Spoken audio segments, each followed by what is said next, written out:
Shalom, I am Rabbi Michael Panitz, speaking to you from the pulpit of Temple Israel of Norfolk, Virginia. It's the middle of Passover. We're going to be thinking about the crossing of the sea. And so my talk is entitled, How Did They Cross the Sea? 3 answers. How did they cross the sea? 3 answers. The closing days of Passover are when we read the Bible story of the successful crossing of the sea by the escaping Israelites. This rescue story is the great miracle story of the Bible, recounted later in the Bible more often than any other of God's saving deeds. It's natural to wonder what actually happened. And this leads us right into a place of confrontation. Miracles are the litmus test for what kind of faith you have. People tend to be quite attached to their definition of miracle, so much so that they either deny that other people with other definitions have any true faith, or conversely, that they have any genuine capacity for mature thought. Perhaps we could be more charitable if we saw that there really are several options. Option number 1, the literalist, simple faith approach. Some people like their miracles supernatural. They read their Bible or whatever other sacred text commands their allegiance literally. God works through Isaiah to make the shadow on the sundial travel backwards. God answers Joshua's prayer to make the sun stand still over Gibeon. God divides the waters of the Yam Suf, making the water stand as 2 walls.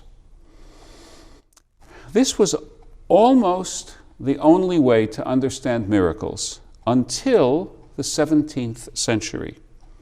And it still has strongholds in various faith communities. Those who hold onto this view after the conquest of the Western mind by the scientific revolution fancy that they are like the little Dutch boy, holding their finger in the dike to stop the incursion of the waters of secular skepticism that threaten to destroy all civilized values. Either God turned the water into walls, or else you're all going to hell in a handbasket. This is not my faith. Nonetheless, if it works for someone, I would not be quick to criticize, unless that faith makes the person who holds it a bigot. Unless he confuses it for the only kind of faith that can be called faith, and unless he associates attempts to harmonize faith and reason with all the disorders of society. But in the latter case, I need to ask, if you agree with me that God is so great, why wouldn't God be greater than your literal understanding?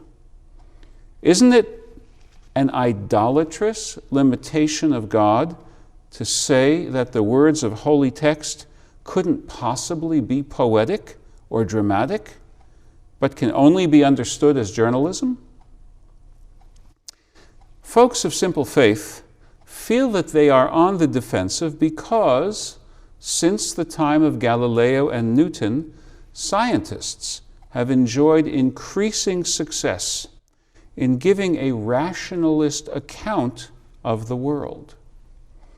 Popular culture either celebrates or criticizes this as an alternative to religion, but that is an oversimplification. Some scientists are atheists, but in fact, Galileo, Newton, and many scientists up through today have been and are religious souls.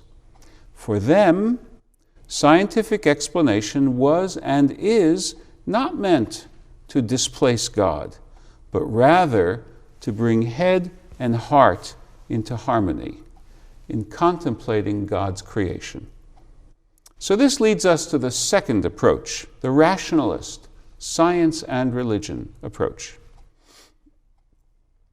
The 2014 movie, Exodus, Gods and Kings, is hardly science, but it rests upon a notion common to rationalist readings of the Bible. This is the paradigm of naturalism. God made the world, the religious rationalist says, and in so doing, God established the rules of the game.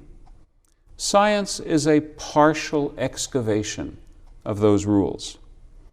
What is literally described as miraculous may be seen as an awe-inspired description of something that might alternately have been described as the workings of nature doing God's bidding. The movie maker, Ridley Scott, used the concept of the tsunami to explain the crossing of the Yam Suf. A tsunami will cause water to draw away from the shore briefly and then come back with a towering wave, stories high. The Israelites crossed during the retreat of the waters, and the tsunami overwhelmed the pursuing Egyptians. Other rationalist accounts have more nature, less Bible, but that is only a difference of proportion. It was once popular to say that Moses, a shepherd wise in the ways of the desert, knew when the tides would make the Yam Suf, perhaps a lake between the Nile Delta and the Sinai Peninsula, a mudflat. And he took the Israelites across that crossable stretch, but the Egyptians' heavy chariots bogged down in the mud, and the Egyptians were stymied, or worse, by the returning rising tide. There's no tsunami here, no dramatic money shot for the movie maker, but there is the resonance with our own national experience of runaway slaves using the swamps to elude the horse-riding bounty hunters and slave takers. The literalist and the scientist do not exhaust the ways of reading the miracle stories of the Bible. There is a third way, and I should confess that it speaks to me. The philosopher Martin Buber espoused it. It involves the concept of saga, and so the saga approach. The saga approach to the Bible posits that there is history behind the story, but that we cannot necessarily uncover precisely what the history was and what was the elaboration. This is not a problem, though, because getting down to the historical kernel is not what we need to do. Rather, in the account itself, we should understand that we are reading a response to our ancestors' experience of God. The saga approach emphasizes that there is an encounter of God and humans. This encounter is at the heart of religion, the religion of the Israelites in the Bible, and ideally of our religion as well. We should read the Bible not to separate fact from fable, but to catch the spirit of those for whom the words of the Bible were an attempt to flesh out their radical amazement.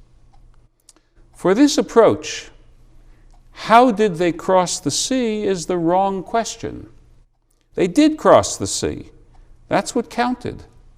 First, they were slaves, and then they were free. That was itself a miracle. That allowed them to acknowledge that the gods of the oppressors, the gods of Egypt, were not, in fact, all-powerful. Those gods were discredited by the very success of the escape. So what's important in the crossing of the sea is not whether there really were walls of water, or, to use the words of the famous Sunday school joke, fleets of hovercraft miraculously appearing at just the right time, because who would believe us if we said walls of water? What's important is that we encountered God. That means it could be done. If it could be done, it can be done again. We ourselves can do it. Even more, it's what we must do if we are to fulfill the spiritual potential of being human.